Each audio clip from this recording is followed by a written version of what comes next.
खुलुमबाय बेयो बड'लेण्ड इंखं टेलिभिजन दिनै 25 जुन 2022 शनिबार खालि सानसेनि बरादखौ नोंथांमोननि खाथियाव लाबोदों आं सदानन्द दैमारिया।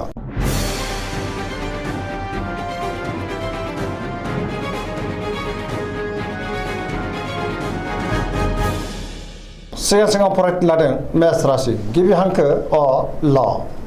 दिनैनि साना जोबोर मोजां गाज्रिखौ सायख'नो रोंगोन, गुबुनखौ अननो रोंगोन, न'खराव दिनै गोजोन आरो गाहाम थासारि मोननो हागोन, जेरावबो जाफुंसारगोन, मावनो लानाय खामानिखौ थि समावनो आरो गोरलैयैनो मावफुंनोबो हागोन, गोसोखौबो दिनै जोबोर गोजोननाय मोनगोन, देहाया मोजाङै थागोन, बहानिफ्रायबा मोजां खौरां फैनोबो हागौ, रांखावरियाव दिनै जोबोर मोजां, गोबां धोन आरजिनोबो हागोन, बेफार फालांगियाव दिनै जोबोर मोजां मुलाम्फा मोनगोन, सोरबा लोगोनि हेफाजाबबो मोननो हागोन, बिसि फिसायनि गेजेराव अननानै फैगोन, बिमा बिफानि बोरखौ दिनै मोननो हागोन, बहाबा थाङोब्ला दिनै जोबोर मोजां आरो मोजाङैनो हान्थिनोबो हागोन, गुबुननि गोसोखौ बोनो हागोन, गोसोनि बोलोआबो बांगोन, समाजावबो दिनै मान मोननो हागोन, लाइमोनफ्रा जोबोर रमान्टिक जागोन आरो गावबा गावनि गोसोनि साननायखौ फोरमायलायनोबो हागोन।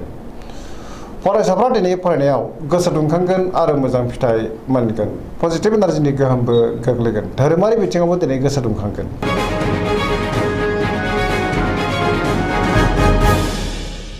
वृष राशि गिबि हांखो इ अ ब। दिनैनि साना मोजां आरो गाज्रिनि गेजेरजों बाबेनलांगोन, गोसोखौ दिनै जोबोर उसाव बादाव मोनगोन, गोसोनि बोलोआ लोरबां जागोन, मावनो लानाय खामानिखौ मावफुंनो हागोन, अब्लाबो नाथाय गोब्राब मावनांगोन, समाजाव मान मोनगोन, रांखावरियाव मोजां, बेफार फालांगियावबो मोजां होनजायो, आयाबो दिनै बांगोन, न'खराव बिसि फिसायनि गेजेराव अननानै फैगोन, बिदा फंबायजों मोजां सोमोन्दो थागोन, देहायाबो दिनै बारा मोजां थानाय नङा, गोबां रोखोमनि देहायारि जेंनाजों मोगा मोगि जानांनोबो हागौ, जानाय लोंनायाव सांग्रां जानांगोन, गुबुन हेफाजाबखौ मोनगोन, लोगोफोरनि अनसायनायबो मोननो हागौ, अब्लाबो नाथाय गोसोनि साननायफोरा देबोर नांनोबो हागौ, नेगेटिभ एनार्जिनि गोहोम गोग्लैगोन।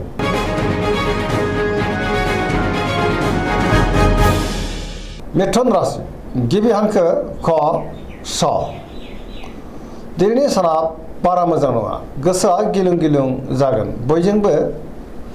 गोरोबनो रोंनाय नङा, गोबां बिथिङाव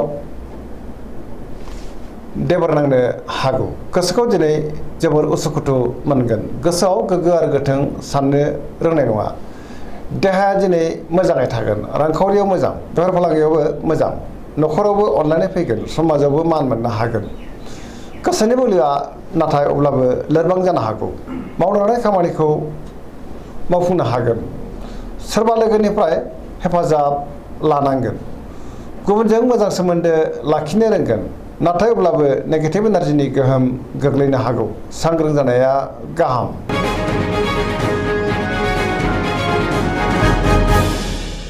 कर्कट राशि गिबि हांखो ड ह। दिनैनि साना मोजां आरो गाज्रिनि गेजेरजों बाबेनलांगोन, सोरबा लोगोजों थगायजानोबो हागौ, गोसोनि साननायफ्रा देबोर नांगोन, गोसोआव नेगेटिभ साननाय फैगोन, मावनो लानाय खामानिखौ मावफुंनो हागोन, रांखावरियाव मोजां, अब्लाबो नाथाय खरसाया बांगोन, बेफार फालांगियाव मोजां होनजायो, आयाबो बांगोन, न'खराव अननानै फैगोन, देहाया दिनै मोजाङैनो थागोन, अब्लाबो नाथाय जानाय लोंनायाव सांग्रां जानाया गाहाम, गोसोखौ जोबोर उसुखुथु मोनगोन, गुबुन हेफाजाब मोननो गोब्राब जागोन, समाजाव मान मोननो हागोन, लाइमोनफोरनि गोसोआ दिनै जोबोर आला खाला जागोन, नेगेटिभ एनार्जिनि गोहोमबो गोग्लैनो हागौ, फरायसाफ्रा फरायनायाव गोसो दुंखांगोन आरो मोजां फिथाइ मोनगोन।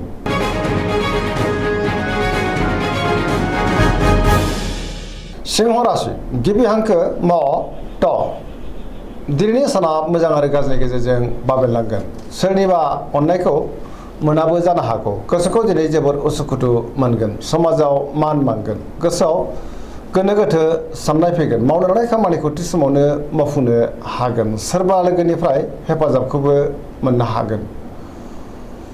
बहाबा दावबायहैनो खाबु मोननो हागौ, रांखावरियाव मोजां,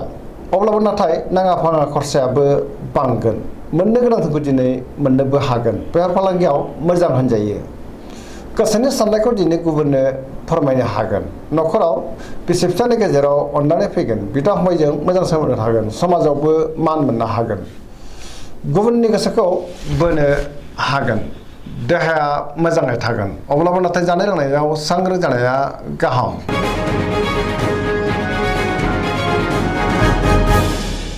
कन्या राशि गिबि हांखो प ट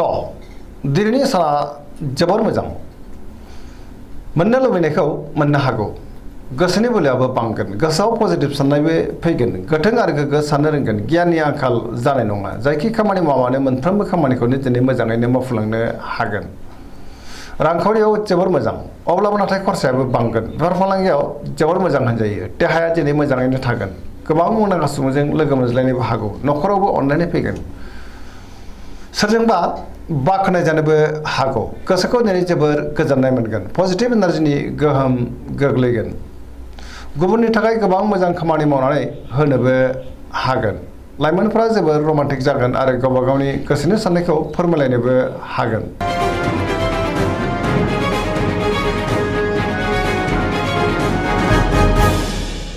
तुला राशि गिबि हांखो र ट दिनैनि साना जोबोर मोजां गोसोनि साननायफोरा जाफुंगोन गोसोनि साननायखौ दिनै गुबुननो फोरमायनोबो हागोन मावनो लानाय खामानिखौ मावफुंनो हागोन देहायाबो मोजाङैनो थागोन रांखावरियाव जोबोर मोजां मोननो गोनांखौ दिनै मोननो हागोन न'खराव बिसि फिसायनि गेजेराव अनलायनाय फैगोन बिदा फंबायजों मोजां सोमोन्दो थागोन समाजावबो दिनै मान मोनगोन बेफार फालांगियाव मोजां मुलाम्फा मोनगोन गुबुननि गोसोखौ बोनो हागोन लोगोफोरनि हेफाजाबबो मोननो हागोन गोदान थांखि लानो रोंगोन सेंग्रा सिख्लाफोरनि गोसोआ दिनै जोबोर रमान्टिक जागोन आरो गावबा गावनि गोसोनि साननायखौ फोरमायलायनोबो हागोन गुबुनजों मोजां सोमोन्दो लाखिनो रोंगोन गोसोआव पजिटिभ साननाय फैगोन गोथों आरो गोग्गो साननोबो रोंगोन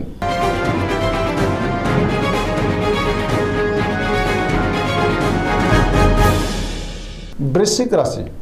गिबि हांखो न स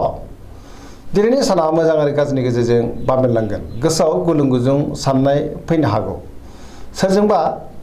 रायखोमा जानोबो हागौ सांग्रां जानाया गाहाम गोसोखौ दिनै जोबोर गुलाय गुजाय मोनगोन समाजाव लोगो लेवा बांगोन बहाबा हान्थिनो एबा दावबायनो खाबु मोननोबो हागौ सोरबा गोजाम लोगोजों बहाबा लोगो मोनज्लायनायनि खाबु जागोन गोसोआव गोग्गो आरो गोथों साननाय फैगोन मावनो लानाय खामानिखौ थि समावनो आरो गोरलैयैनो मावफुंनोबो हागोन बहानिफ्रायबा थोजासे हेफाजाबबो मोननो हागौ अब्लाबो नाथाय गोसोनि साननायफ्रा देबारनांगोन गोसोनि बोलोआ लोरबां जानो हागौ समाजाव मान मोननो हागोन मोननो गोनांखौ दिनै मोननो गोब्राब जागोन बेफार फालांगियाव बारा मोजां नङा गुबुननि थाखाय नाङा फाङा जेंनायाव गोग्लैनांनोबो हागौ सांग्रां जानाया गाहाम लाइमोनफोरनि गोसोआ दिनै जोबोर रमान्टिक जागोन आरो गोसोनि साननायखौ फोरमायलायनोबो हागोन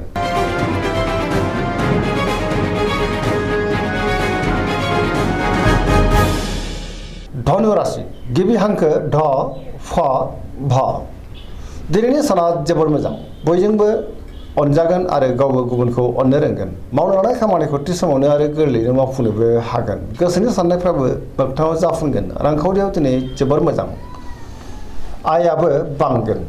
मोननो गोनांखौ दिनै मोननो हागोन बेफार फालांगियाव दिनै जोबोर मोजां मुलाम्फा मोनगोन समाजाव मान मोननो हागोन देहायाबो मोजाङैनो थागोन न'खराव बिसि फिसायनि गेजेराव अनलायनाय फैगोन बिदा फंबायनि हेफाजाबखौबो दिनै मोननो हागोन बहाबा थाङोब्ला दिनै जोबोर मोजां आरो मोजाङैनो हान्थिनोबो हागोन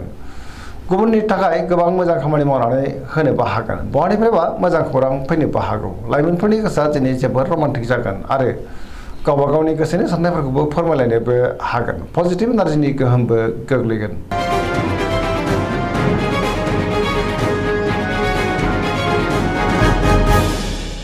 मकर राशि गिबि हांखो ख ज दिनैनि साना मोजां आरो गाज्रिनि गेजेरजों बाबेनलांगोन गोसोनि बोलोआ लोरबां जागोन गोसोनि साननाया देबार नांनो हागौ मावनो लानाय खामानिखौ मावफुंनो गोब्राब जागोन माबा नङा माबा मोनसे हेंथा फैनोबो हागौ सांग्रां जानाया गाहाम रांखावरियाव मोजां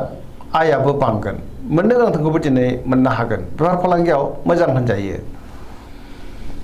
गुबुनजों मोजां सोमोन्दो लाखिनो रोंगोन गोब्राब खामानिखौबो दिनै मावफुंलांनो हागोन गोदान खामानियाव आखाइ होजेननोबो हागोन न'खराव बिसि फिसायनि गेजेराव अननानै फैगोन बिदा फंबायनि हेफाजाबखौबो दिनै मोननो हागोन देहाया मोजाङै थागोन सेंग्रा सिख्लाफ्रा गावबा गावनि गोसोनि साननायखौ फोरमायलायनो हागोन आरो फरायसाफ्रा फरायनायाव गोसो दुंखांगोन आरो मोजां फिथाइ मोननोबो हागोन।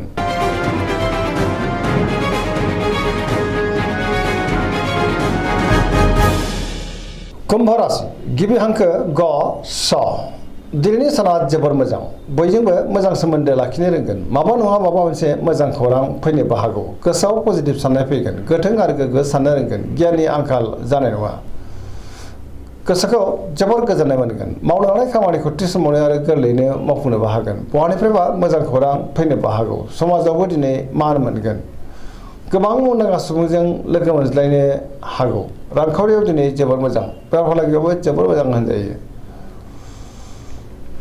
देहाया दिनै मोजाङैनो थागोन न'खराव अननानै फैगोन गुबुननि थाखाय मोजां खामानि मावनानै होनो हागोन आरो बिमा बिफानि अननायखौ मोननोबो हागोन बहाबा थाङोब्ला दिनै जोबोर मोजां पजिटिभ एनार्जिनि गोहोम गोग्लैगोन।